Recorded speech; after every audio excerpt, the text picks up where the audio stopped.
Today on Rappler.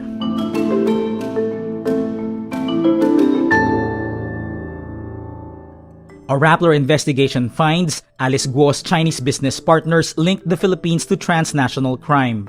Congressman and Senate aspirant Wilbert Lee faces a House ethics complaint over a microphone-grabbing incident. The new private operator of the Ninoy Aquino International Airport defends increasing the VIP fee from 800 to 8,000 pesos. A group awarded the Nobel Peace Prize warns the risk of nuclear war is rising. And the Santo Niño Basilica in Cebu implements a strict dress code, and some people are saying it's discriminatory. A Rappler investigation finds Alice Guo's business partners are linked to an elaborate network of transnational scam and fraud operations. Chinese nationals Wang Ziyang, Zhang Ruijin, and Lin Baoying are Guo's co-incorporators in Baofu land, which housed two POGOs in Bamban, Tarlac when Guo was the mayor.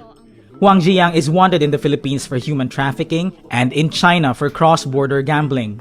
Linked to Guo through Wang Ziyang is Ding Kai Wang, who's tied through a layer of companies to scam operations in Cambodia and cryptocurrency fraud in Hong Kong. Meanwhile, the couple Zhang Ruijin and Lin Baoying have been convicted of money laundering in Singapore and deported to Cambodia. These people's network has footprints as far as the Mediterranean, the UK, and the Caribbean, and have altogether trafficked, scammed, and defrauded thousands of people. These crime suspects gained a foothold in the Philippines under Rodrigo Duterte's China-friendly administration. Agri-Congressman Wilbert Lee faces an ethics complaint at the House of Representatives over a microphone-grabbing incident in September. House Appropriations Senior Vice Chair Stella Kimbo and Vice Chair Angelica Natasha Ko filed the case Monday, October 14. During plenary debates for the 2025 national budget, Lee grabbed the mic from Senior Deputy Minority Leader Paul Daza to prevent him from ending the proceedings. Lee had sought to defer the approval of the proposed budget of the Health Department and PhilHealth, saying the agencies must address the high price of medical services. The incident earned Lee the ire of several other lawmakers who accused him of grandstanding as he aspires for a Senate seat. Lee is running for senator in 2025 under Acción Democrático. He says he's ready to explain his side once summoned by the Ethics Committee. The San Miguel-led new NAIA Infrastructure Corporation defends the 900% increase in the price of VIP access at the Ninoy Aquino International Airport. The consortium says it raised the fee from 800 pesos to 8,000 pesos because the previous system had been abused.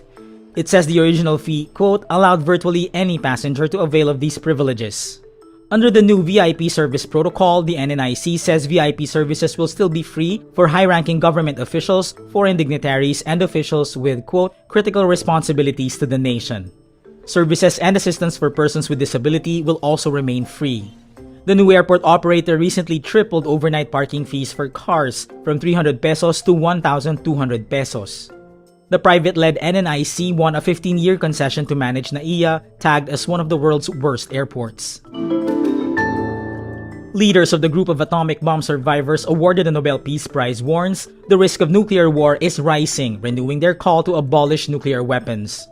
Shigemitsu Tanaka, a survivor of the 1945 US bombing of Nagasaki and co-head of the Nihon Hidankyo Group, says the international situation is getting progressively worse and now wars are being waged as countries threaten the use of nuclear weapons.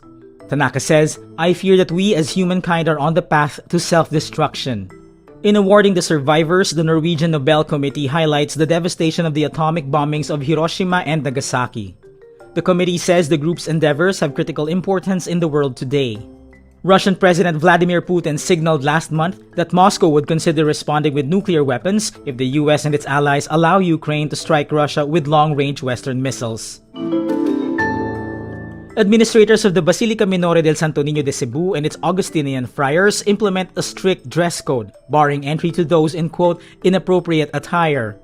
The rules are printed on huge billboards and posted at the basilica's entrances. The following outfits are considered inappropriate.